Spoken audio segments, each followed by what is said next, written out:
Dear students अस्सलाम वालेकुम। आज का टॉपिक है शेप्स ऑफ आर्बिटल्स। आर्बिटल्स जो हैं वो पार्ट्स हैं सब शेल का और सब शेल पार्ट है शेल का। तो आर्बिटल्स को हम इस तरह से डिफ़ाइन करते हैं, the space around the nucleus where the probability of finding the electron is 95%।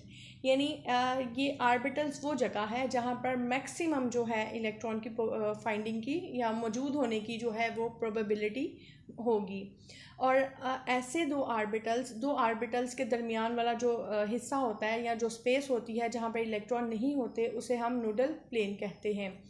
इसके अलावा ये अगर आपने पढ़ा था कि जो सब शेल हैं, सब शेल में S P D F orbitals ये सब शेल हैं, और जैसे S है, S का कोई आर्बिटल नहीं होता। और इसी तरह से P है, P के 3 आर्बिटल्स होते हैं, PX PY PZ। और इसी तरह से जो है डी आर्बिटल जो है डी सब शेल जो है उसके 5 आर्बिटल्स होते हैं। तो मैग्नेटिक फील्ड की एब्सेंस में ये डीजनरेट होते हैं, ठीक है, यानी सेम एनर्जी के होते हैं, चाहे वो पी के तीनों पी सब शेल के तीनों आर्बिटल्स हों या डी सब शेल के 5 आर्बिटल्स हों या एफ सब शेल के 7 आर्बिटल्स हों। In the absence of magnetic field they are of same energy और you can say these are degenerate orbitals.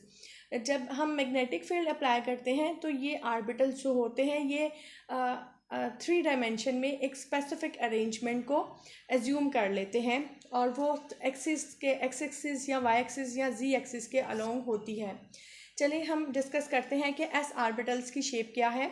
S orbitals जो हैं वो स्फेरिकल इन शेप होते हैं and there is the probability of finding the electron in s orbital is symmetrical। ठीक है, symmetrical का मतलब है कि चूँकि s ऑर्बिटल जो हैं वो स्फेरिकल होते हैं, गोल होते हैं, तो यहाँ पर इलेक्ट्रॉन किसी भी जगह पर यानी किसी एक पॉइंट पर इलेक्ट्रॉन की जो मौजूद होने की प्रोबेबिलिटी है और दूसरे पॉइंट पर जो प्रोबेबिलिटी है वो सेम है। ठीक है, यानी न्यूक्लियस के गिर्द चूँकि s आर्बिटल यानी एक जैसा मौजूद होता है, एक जैसे डिस्टेंस पे होता है, तो यहाँ पर इलेक्ट्रॉन की जो प्रेजेंस है वो भी हर पॉइंट पर एक जैसी होती है। और एस आर्बिटल का साइज़ जो है वो शेल नंबर के साथ बढ़ता है, यानी फर्स्ट शेल का एस आर्बिटल छोटा होगा, सेकंड शेल का एस आर्बिटल बड़ा, एंड सो ऑन। नेक्स्ट है P orbital. Shape of P orbital जो है वो डम्बल शेप के हैं, यानी यहाँ पर जो डम्बल शेप में 2 लोब्स आपको नज़र आ रही है, ये पूरे का पूरा एक आर्बिटल है।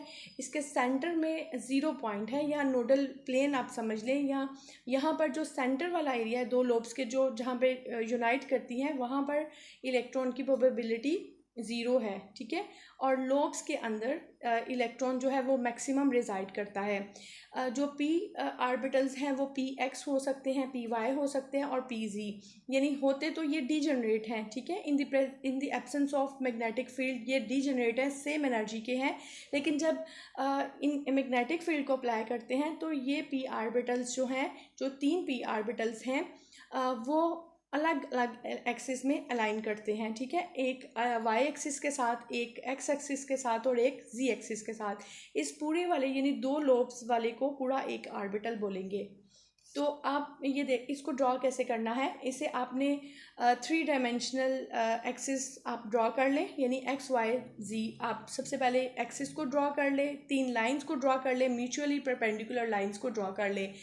और फिर अगर आपने पी एक्स ड्रॉ करना है तो दोनों लूप्स पी एक्स आर्बिटल की दोनों लूप्स जो हैं वो एक्स एक्सिस के ऊपर बनाएंगे, राइट और लेफ़्ट साइड पे। इसी तरह से आपने जो वाई आर्बिटल वाई एक्स लेना है, वाई एक्सिस लेना है, तो पी वाई आर्बिटल को किस तरह से ड्रॉ करेंगे, ये वाई एक्सिस पे दोनों लोब्स ड्रॉ करेंगे, हाफ एक साइड पे और हाफ एक साइड पे। सिमिलरली जी जो है पी जी आर्बिटल को ड्रॉ करने के लिए इसकी दोनों लोब्स जो है वो जी एक्सिस पे ड्रॉ करेंगे। नेक्स्ट स्टूडेंट डी ऑर्बिटल्स हैं। डी ऑर्बिटल्स जो होते हैं वो 5 होते हैं। ठीक है, d y x, d x y, d x z, d z square, d x square minus y square. इनकी लोब्स कैसी होती हैं, आपके सामने ये कॉम्प्लिकेटेड सी शेप्स हैं। अच्छा, अब तीन ऑर्बिटल्स जो है ना, एक्स वाई, वाई जी और जी एक्स, इनकी ये एक ऑर्बिटल की 4 लोब्स हैं, ठीक है, यानी ये एक ही ऑर्बिटल है, ये 4 नहीं है। ये जो आपके सामने डी वाई जी लिखा हुआ है, इसके 4 लोब्स हैं, ठीक है, और ये एक ही ऑर्बिटल होगा इस तरह से। और इनकी लोब्स किस तरह से होंगी, इनकी लोब्स जो हैं वो वाई और जी एक्सिस के दरमियान में होगी, ठीक है। इसी तरह से डी एक्स वाई की जो लोब्स हैं वो एक्स और वाई ऑर्बिटल एक्सिस के दरमियान होगी, और जो डी एक्स और जी ऑर्बिटल है उसकी चारों की चारों लोब्स जो हैं वो एक्स और जी ऑर्बिटल एक्सिस के दरमियान होगी। स्टूडेंट, जो एक्स स्क्वायर और माइनस वाई स्क्वायर है ना, इनकी एक्स स्क्वायर, इनकी जो 2 लोब्स हैं वो एक्स स्क्वायर एक्स एक्सिस के ऊपर होंगी, और जो 2 लोब्स हैं वो वाई एक्सिस के ऊपर होंगी, ठीक है। मैंने क्या कहा कि जो एक्स वाई, वाई जी और जी एक्स ऑर्बिटल्स हैं उनकी लोब्स एक्सिस के दरमियान में होती हैं, एक्सिस के ऊपर नहीं होती, ठीक है। लेकिन जो x square minus y square है, इसकी लोब्स जो है वो एक्सिस के ऊपर होंगी, यानी एक्स एक्सिस के ऊपर होंगी 2 लोब्स, और 2 जो हैं वो वाई एक्सिस के ऊपर होंगी। और डी जी की शेप इन सबसे डिफरेंट है, इसमें 2 लोब्स हैं और एक स्फेरिकल पार्ट है। लोब्स जो है वो जी एक्सिस के अलोंग है और स्फेरिकल पार्ट है। तो इस तरह से ये 5d ऑर्बिटल्स हैं। इन the absence of magnetic field, ये डीजनरेट, इनको 5 फोल्ड डीजनरेट ऑर्बिटल्स बोलेंगे, या और मैग्नेटिक फील्ड अप्लाई करने से ये अपनी अपनी जो ओरिएंटेशन में अलाइन हो जाएंगे। ये देखें, ये जो स्लाइड है ये जाहिर कर रही है, इस स्लाइड में आपको क्लियर आइडिया मिलता है कि जो इलेक्ट्रॉन की लोब्स हैं वो लोब्स एक्स वाई की या वाई जी की या जी एक्स की, वो जो एक्सिस के दरमियान में हैं, ठीक है। और जो x square minus y square की लोब है वो एक्सिस के ऊपर है, और इसी तरह से जो जी स्क्वायर है उसकी लोब्स भी एक्सिस के और जी एक्स के ऊपर है।